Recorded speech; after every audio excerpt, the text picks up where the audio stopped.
Channel Sthaniya Sangbad does not promote any violent, harmful or illegal activities. All content provided by this channel is meant for an educational purpose only. খারাপ কাজ করে যাচ্ছে, রাত্রিবেলা ঘরে বিভিন্ন লোকের ঘরে উকি মারা, বাথরুমে মোবাইল ফিট করে অসতর্ক অবস্থায় মহিলাদের ছবি তোলা, এই ধরনের বদমাইশি কিন্তু এই গ্রামে শুরু হয়েছে। আমরা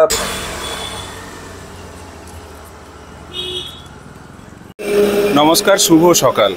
শুভ নাকি জানি না, তবে এই মুহূর্তে আমি সৌমেন রয়েছি ঘাটাল মেদিনীপুর সড়ক। আর এই ঘাটাল মেদিনীপুর সড়কের রামদাসপুরের এই যে আমার পিছনে দেখছেন এক বড় সড়ো মন্দির, একেবারে সুন্দরভাবে সাজানো গোছানো এই মন্দির।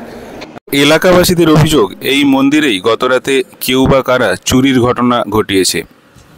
আর সেই ঘটনাকে কেন্দ্র করেই কিন্তু এলাকায় যথেষ্ট একটা উত্তেজনা রয়েছে। একেবারে রাস্তার ধারেই এই বড়সড় মন্দির, আর সেই মন্দিরে কিভাবে চুরির ঘটনা ঘটালো কেউ বা কারা, তা নিয়ে প্রশ্ন উঠছে এলাকার নিরাপত্তা নিয়েও। সরাসরি দেখবো সেই ছবি, পাশাপাশি এলাকাবাসীর সাথেও কথা বলবো। চলুন দেখি। বলছে মন্দির চুরি হয়েছে, কি হয়েছে আমি এই এসছি। এর আগে এরকম চুরির ঘটনা ঘটেছে এলাকায়? হ্যাঁ, অনেকবার হয়েছে। পাওয়া গেছে সেই সব চুরি? কোনোবারই হদিস হয়নি? কোনোবারই পাই। আপনার নাম কি? আমার নাম জ্যোৎস্না মাইতি। বাড়ি রামদাস। আমাদের এই রামদাসপুরের শীতলা মন্দির গত বছর 2 আগে নবকলেবরে তৈরি হয়েছে এবং প্রতিমা সহ এই নতুন মন্দির প্রতিষ্ঠা হয়েছে প্রায় 1 বছর, 1 থেকে 1.5 বছর আগে। গ্রামবাসীদের বিপুল উৎসাহ এবং এলাকাটা যেহেতু সাধারণ মানুষের মধ্যে এখানকার গ্রামে গ্রামে শীতলা মায়ের প্রতি যে ভক্তি, সেই ভক্তি শ্রদ্ধা অটুট আছে এবং মাকে যেভাবে পূজাপাঠ করা হয়, মায়ের গায়ে যেটুকু সোনাদানার গয়না থাকে, বাদবাকি যে রূপোর সমস্ত গয়নাগাটি থাকে, সে ছাড়াও প্রণামী সবই চুরি হয়েছে। গতকাল রাত্রি 2টো থেকে 3টের মধ্যে মন্দিরে কোনো সিসিটিভির ব্যবস্থা নেই, কিন্তু রাস্তার উল্টো দিকের এক বাড়ির থেকে যে সিসিটিভির আমরা ফুটেজ পেয়েছি, যেহেতু অন্ধকার ছিল, চোর গাড়ির লাইট পড়ার জন্যে এদিক ওদিক করেছে, মানে নিজেকে আড়াল করেছে এবং সামনে দিয়ে এলে তার চোখ মুখ স্পষ্ট হয়ে যাবে, সেই জন্যে সে পেছন দিক দিয়ে এসেছে। কাজেই আমরা অনুমানটা করছি যে অত্যন্ত রেকি করে বা কাছাকাছিরই কোনো এই ধরনের কোনো দুষ্কৃতীরাই এটা করেছে। আমরা একজনকে সিসিটিভির এতে দেখেছি, কিন্তু মেন রাস্তার ধারে এরকম চুরি করতে গেলে গ্যাং একটা নিশ্চয়ই থাকতে পারে, এরকম আমরা আশঙ্কা করছি। আর মায়ের গয়নাগাটি এবং প্রণামী বাসনপত্র মিলিয়ে 70-80 হাজার টাকার বেশি হবে, এইরকম আর্থিক মূল্যে আমাদের ক্ষতি হয়েছে। এছাড়া যেটা ব্যাপার আছে সেটা হচ্ছে মায়ের আবার অভিষেক করতে হবে, তার একটা খরচ আছে। হ্যাঁ, অভিষেক করে সব কিছু নিয়ে যেতে হবে, আবার ঠাকুরকে পূজা পাঠ সেই মতো করতে হবে।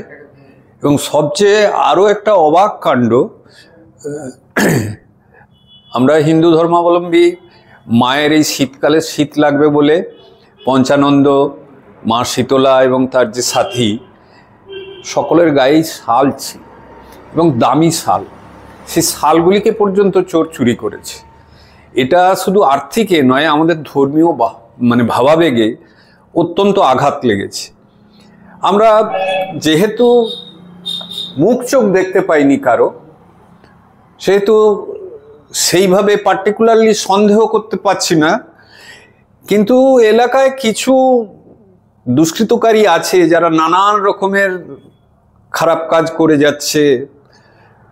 রাত্রিবেলা ঘরে বিভিন্ন লোকের ঘরে উকি মারা, বাথরুমে মোবাইল ফিট করে অসতর্ক অবস্থায় মহিলাদের ছবি তোলা, এই ধরনের বদমাইশি কিন্তু এই গ্রামে শুরু হয়েছে। আমরা পুলিশ প্রশাসনের দ্বারস্থ হব এবং অনুরোধ করব যে এটা রাত পাহারা চালু করা বা আরও নানান ধরনের এখানে সব ঘটনা ঘটছে, অসামাজিক ঘটনা, এলাকায় নেশা ভাঙের প্রবণতা বেড়েছে, সেই সব নেশা ভাঙের পয়সা জোগাড় করতে না সংসার চালাতে কী জন্যে চুরি হচ্ছে জানি না, তবে মন্দির যেহেতু সবচেয়ে অরক্ষিত, মন্দির চুরির ধুমটা একটু পড়েছে।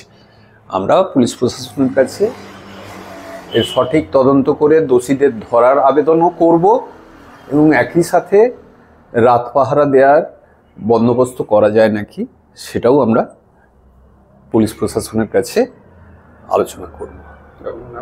আমার নাম গৌতম চক্রবর্তী, আমার এই রামদাসপুর গ্রামেই বাড়ি।